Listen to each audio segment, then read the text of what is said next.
أسطورة فرنسية من أصول عربية، وأسطورة يوفنتوس وريال مدريد، من أنجح الشخصيات كلاعب وكمان كمدرب. هو ده بقى كل اللي تعرفه عن زيزو. رمضان كريم وكل سنة وأنت طيب.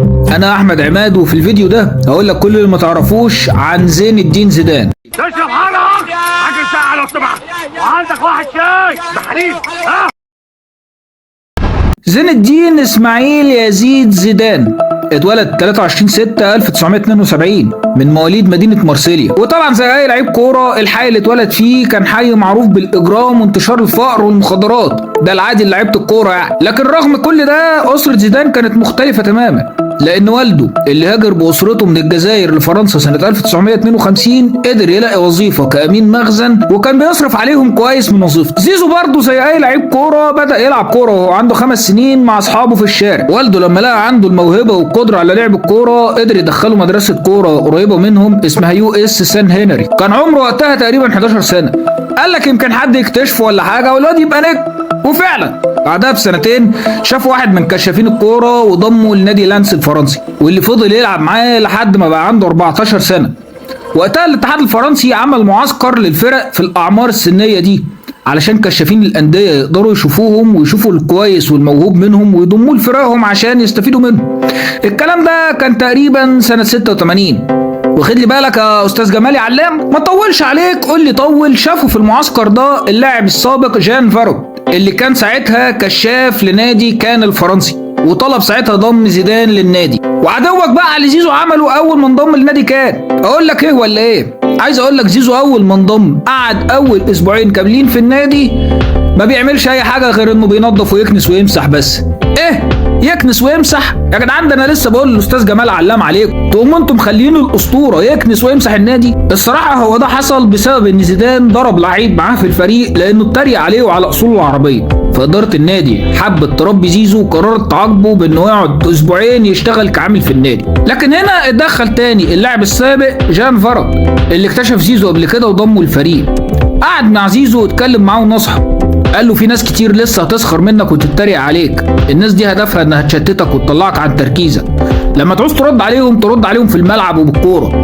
اللي يسخر منك ويتريق عليك هينه في الملعب بالكوره. زيدان ما تناش كلمه للراجل وانطلق وابدع وامتع. فبعد 6 اسابيع بس من الاختبار نادي كان قرر يوقع معاه اول عقد ليه. بعدها بفتره ضموه للفريق الاول ولعب معاه اول مباراه رسميه سنه 89. كان عمره وقتها اقل من 17 سنه، بس رجعوا الموسم اللي بعديه رجعوه تاني الفريق الناشئين عشان يكسب خبرات اكتر وينمي موهبته. وبعدها بكمان موسم في موسم 90/91 النادي قرر تاني يضمه الفريق الاول، بس المره دي زيزو اتثبت مع الفريق الاول وبدا يشارك معاهم كاساسي، وسجل اول هدف في مسيرته معاهم سنه 1991. في سنه 93 زيزو انتقل من نادي كان لنادي بوردو الفرنسي اللي كان سبب في بدايه شهرته بقى في اوروبا وانطلاقه العالميه. زيزو مع بوردو قدر يفوز باول لقب ليه في حياته سنه 96 وهو كاس الانتر توت. لا هتغلط هنغلط يابا، مش عايز غلط بالصلاه على النبي. لا يا عم انت فهمت ايه؟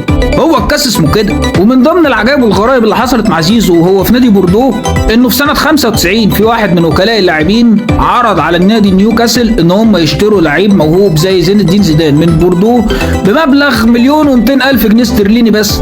لكن نادي نيوكاسل رفض وقال لك ان هو لسه لا يصلح للعب في الدوري الانجليزي. ده استهبال. واضح ان كان عندهم ممدوح عباس زينا. نرجع تاني لمسيرة زيزو في سنة 96 اللي اخد فيها جايزة احسن لاعب في الدوري الفرنسي. ساعتها بدأت أندية أوروبا تتصارع عليه لحد ما نادي يوفنتوس اللي كان بطل أوروبا وقتها بعد ما كسب أياكس في نهائي دوري أبطال أوروبا قدر يتعاقد معاه ويضمه للنادي. وهنا زيزو دخل برجله أقوى دوري في العالم. قبل ما محنكين الدوري الإنجليزي يتعصبوا عليا، أيوة الدوري الإيطالي في الثمانينات والتسعينات كان أفضل دوري في العالم وكان معروف بجنة كرة القدم. زيدان دخل في الجو على طول مع الست العجوزة. أول موسم ليه معاهم خد الدوري وكاس الانتر كونتيننتال. كونتيننتك ازاي يعني؟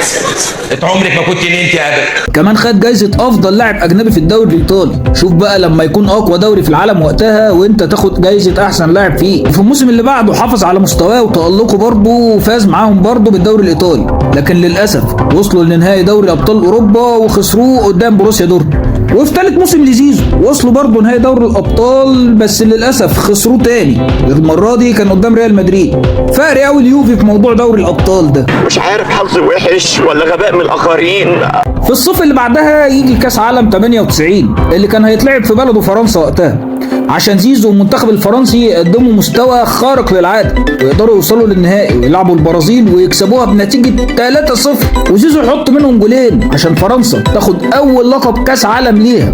وزيزو في السنه دي قدر يفوز بجائزه البالون دور من الفرنس فوتبول وجائزه افضل لاعب في العالم من الفيفا. لكن طبعا زيزو عشان اصله عربي، فبعد المواسم العظيمه دي مع اليوفي وفرنسا خد العين المتينه اللي رشقت فيه. الظاهر مرات عمه قرت عليه تقريبا ولا حاجه، لانه في موسم 99 اغلب الموسم كان مصاب، وده تسبب في خساره اليوفي كاس السوبر والخروج من نص نهائي دوري الابطال، وفشلوا في الدوري الايطالي لدرجه انهم انهوا الدوري في المركز السادس. كده اليوفي يخرج الموسم ده بموسم صفر عشان تبقى مفاجاه كبيره لكل عشاق الوليه العجوزه وقتها. وفي موسم 99 2000 العين فضلت راشقه في زيزو، قدم موسم ولا انيل من كده.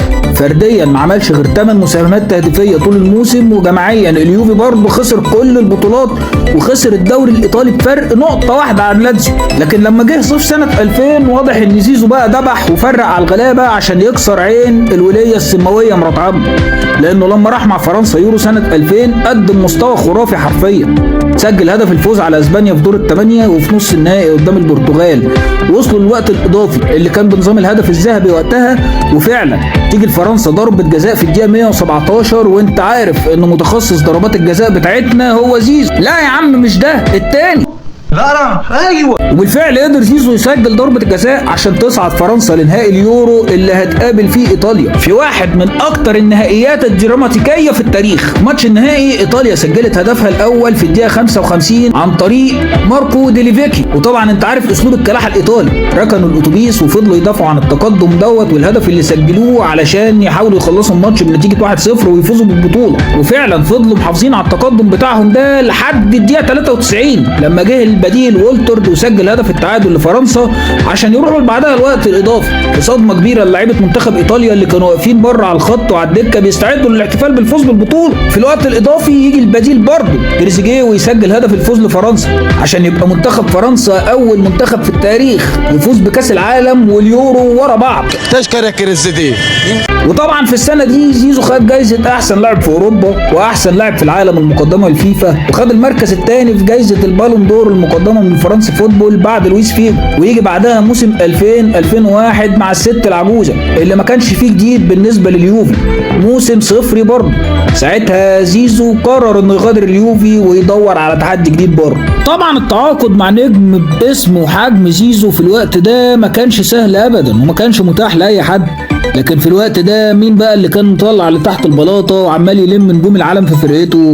اوعى يا يكون اللي في بالي هو القرش بيريز، واللي انتظر مني حلقه كامله عنه في رمضان السنه دي برضه. فلورنتينو بيريز قدر يتعاقد مع زيزو ب 77 مليون يورو في موسم 2001 2002 عشان تبقى اغلى صفقه في تاريخ كره القدم وقتها. زيزو في اول موسم ليه مع الريال رغم خسارته للدوري بفارق 9 نقط كامله عن فالنسيا الا ان هم قدروا يوصلوا لنهائي دوري ابطال اوروبا قدام بايرن ليفركوزن، وزيزو قدر يسجل في مسيرته مع ريال مدريد بعد ما خسر نهائيين دوري ابطال اوروبا قبل كده مع اليوفي. وفي الصيف يجي كاس العالم 2002 اللي اتلعب وقتها في كوريا واليابان عشان فرنسا تقدم واحده من اسوأ البطولات في تاريخها واللي خرجوا فيها من دور المجموعات بدون تسجيل اي هدف. لكن رغم كده في سنه 2002 زيزو كان ضمن فريق احسن لعيبه في اوروبا وكان ضمن فريق احسن لعيبه في الفيفا وكان ثالث احسن لاعب في العالم بعد رونالدو واوليفر كان. اما في موسم 2002 2003 زيزو قدر يفوز بالدوري الاسباني مع الريال،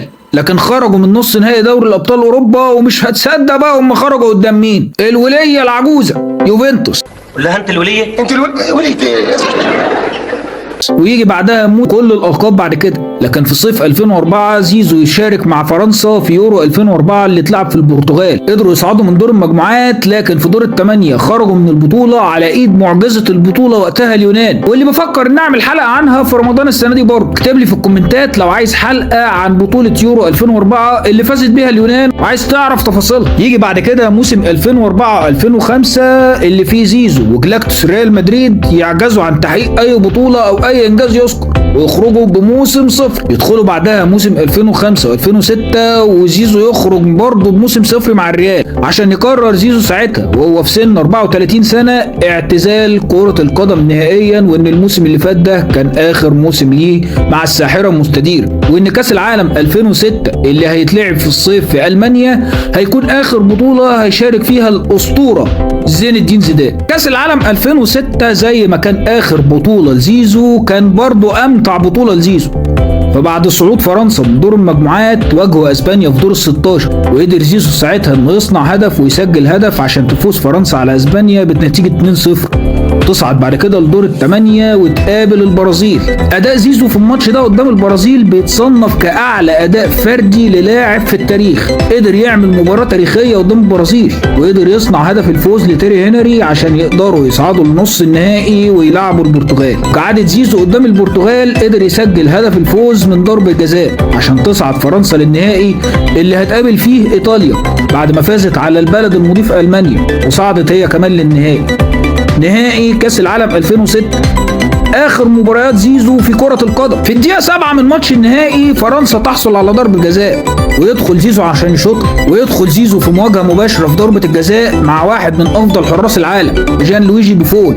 لكن المفاجأة اللي اذهلت العالم هي الطريقة اللي شاط بيها زيدان ضربة الجزاء. زيزو دخل شاط ضربة جزاء في نهائي كاس العالم قدام احسن حارس في العالم بطريقة بنانايكا، الناس كلها وقفت مذهولة وهي بتتفرج على زيزو بيسجل ضربة جزاء بدم بارد. لكن بعدها ايطاليا تقدر تتعادل من كرة ثابتة عن طريق ماتيراتزي، اسخف وارذل لاعب كرة قدم في التاريخ. وهقول لك دلوقتي ليه هو اسخف وارذل لاعب كرة في التاريخ. لان بعد نهاية الوقت الاصلي من الماتش اللي انتهى بالتعادل 1-1 ودخول الفرقتين لوقت اضافي، ماتيراتزي حب يستفز زيزو، قام شدوا كده وهم واقفين بدون كوره من التيشيرت، راح عمنا زيزو حب يغيظه وراح قايل له بكل هدوء ما تقلقش بعد الماتش هديك التيشيرت بتاعي. قال له الكلمه وسابه كده ونفض له وراح راجع على نص الملعب، عشان ساعتها ماتيراتزي قرر يدوس بنزين في استفزازه وراح قايل له كده بالنص انا مش عايز قميصك انا عايز اختك. زيدان مجرد ما سمع الكلمه لف وشه وكان راجع لماتيراتزي عشان ماتيراتزي يزود في استفزازه ويعيد له الكلمه تاني انا عايز اختك. لكن المرة دي قبل ما ماتيراتزي يخلص كلمته كان زيزو عامل اخر لمسة ليه في ملاعب كرة القدم برأسية قوية، بس المرة دي مش للكورة لا لصدر ماتيراتزي. فجأة الناس والجمهور واللعيبة في الملعب لقيوا ماتيراتزي واقع في الارض وعمال يصوت. الحكم وقف اللعب وراح يشوف ايه اللي حصل ويحاول يعرف ايه اللي حصل بين ماتيراتزي وزيدان، لان الحكم ما كانش شاف اللقطة لا هو ولا اي حد من حكام الراية، لكن الحكم الرابع كان شاف كل اللي حصل وقال للحكم الساحة كده بالنص. زيدان نطح ماتيراتزي نطحة قوية جدا وقعته على الارض عشان يقرر الحكم يتوجه لزيزو ويطلع له كارت احمر ويطرد من نهائي كاس العالم في الوقت الاضافي. كل اللي حاضرين في الملعب ساعتها وقفوا مذهولين مش عارفين زيدان بيطرد ليه ولا عارفين ايه اللي حصل، لحد ما الاعاده التلفزيونيه جابت زيدان وهو بينطح ماتيراتزي براسه في صدره عشان يطرد، وتخسر فرنسا معنويا القائد والاسطوره بتاعتها في الملعب، وبعدها يخسروا بركلات الترجيح من ايطاليا اللي قدرت تفوز بكاس العالم وتحرم زيدان من اهم لحظه تاريخيه في مسيرته وقتها بسبب كلب السكك ماتيراتزي. دي ممكن تكون كل حاجه عن اللاعب الاسطوره زين الدين زيدان، لكن هيكون في جزء تاني هنتكلم فيه عن المدرب الاسطوره زين الدين زيدان. قول لي رايك في مسيره زيزو الكرويه وبتصنفها ازاي؟ ما تنساش تكتب لي في الكومنتات عاوز تعرف قصه مين في الفيديو اللي جاي. كمان ما تنساش تدخل تشوف القصص اللي فاتت وتشترك في القناه وتفعل زر الجرس عشان تشوف معايا القصص اللي جايه، وما تنساش اللايك والشير، وكل سنه وانت بخير.